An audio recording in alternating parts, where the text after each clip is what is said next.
이사를 갈 때 정들었던 집을 영영 떠난다는 생각 때문에 눈물을 흘리는 사람도 있다는 이야기를 들은 적이 있다. 하지만 나는 이 집에 별로 정이 들지 않았는지 눈물이 나지 않았다. 목까지 내려오는 긴 머리가 이삿짐을 정리하느라 흘린 땀 때문에 젖은 살에 달라붙어 짜증만 날 뿐이었다. 아무래도 머리를 묶어야 할 것 같다. 나는 머리끈을 찾기 위해 이사 준비로 어질러진 집을 뒤져보았다. 가뜩이나 어질러진 집에서 머리끈을 찾는 것은 여간 어려운 일이 아니었다. 오히려 땀만 더 흘린 나는 결국 머리끈을 찾는 것을 포기하고 아직 이삿짐 트럭에 올라타지 않은 소파에 잠시 몸을 맡기기로 했다. 소파에 앉자마자 소파 위에 가득 쌓인 책들이 무너져 내리면서 내 허벅지 위로 쏟아졌다. 읽었는지 안 읽었는지 기억이 나지 않는 소설책들 사이에 있는 고등학교 졸업 앨범이 내 눈에 들어왔다. 나는 10년 만에 보게 된 졸업 앨범을 열자마자 페이지를 빠르게 넘겼다. 3학년 1반과 2반 학생들의 얼굴이 빠르게 사라지고 나서 3학년 3반 학생들의 얼굴이 가득 들어있는 페이지가 나타났다. 왜? 현재의 내가 과거의 나를 보자마자 이상하게도 부끄러움이 느껴졌다.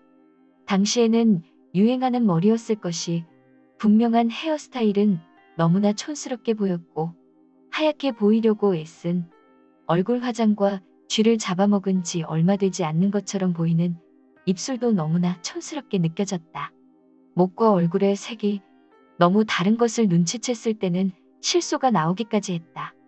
나는 더 이상 내 사진을 바라보고 싶지 않아서 다른 사진으로 시선을 돌렸다. 얘들은 요즘 뭐하고 살까? 졸업앨범 속 친구들의 근황이 궁금해졌다.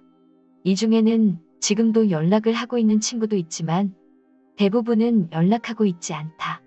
사는 것이 조금 여유가 있었다면 친구들과 자주 연락하고 직접 만나기도 했을지 모를 일이다.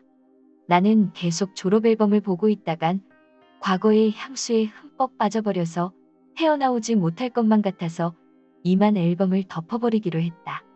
앨범이 완전히 덮이기 직전 졸업앨범 어딘가에 끼워져 있던 A4 용지 한 장이 내 발 언저리에 살며시 낙하했다. A4 용지 상단에는 내 이름이 적혀져 있었고 그 아래에 같은 반 친구들이 남긴 메시지가 들어있었다.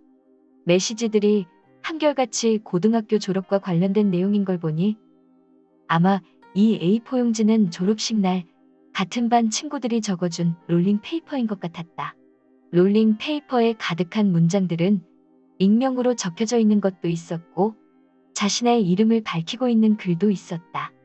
당시 친하게 지냈던 친구들은 장문의 글을 적어주었지만 그리 친하지 않았던 친구들은 형식적인 졸업 축하 메시지를 적어준 것을 알 수 있었다. 분명 나도 친한 친구에게는 정성껏 롤링 페이퍼를 적어주었을 것이고 마주칠 때 인사만 하는 친구 혹은 인사도 하지 않았던 친구에게는 의례적인 졸업 축하 메시지를 적어주었을 것이다.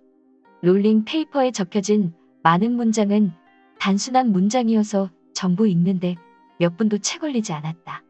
더 이상 읽어낼 문장이 없어지자마자 나는 롤링 페이퍼를 원래 있던 자리에 다시 데려다 놓기로 했다. 덮여있던 졸업앨범을 다시 활짝 펴고 그 안에 롤링 페이퍼를 집어넣으려고 했을 때 천장에 있는 형광등의 빛이 롤링 페이퍼를 비췄다. 롤링 페이퍼가 이전과 다르게 보인다는 것을 깨달은 나는 샤프 펜슬로 롤링 페이퍼의 한 부분을 칠했다. 그러자 잘 보이지 않았던 문장이 서서히 진해지면서 내 눈에 들어왔다. 졸업 축하해. 결국 좋아한다는 말은 하지 못했네. 나는 누가 보낸 지모를 짧은 러브레터를 마음속으로 여러 번 읽었다. 내 가슴은 얼굴을 알 수 없는 사람을 바라보면서 아주 오랜만에 두근거렸다.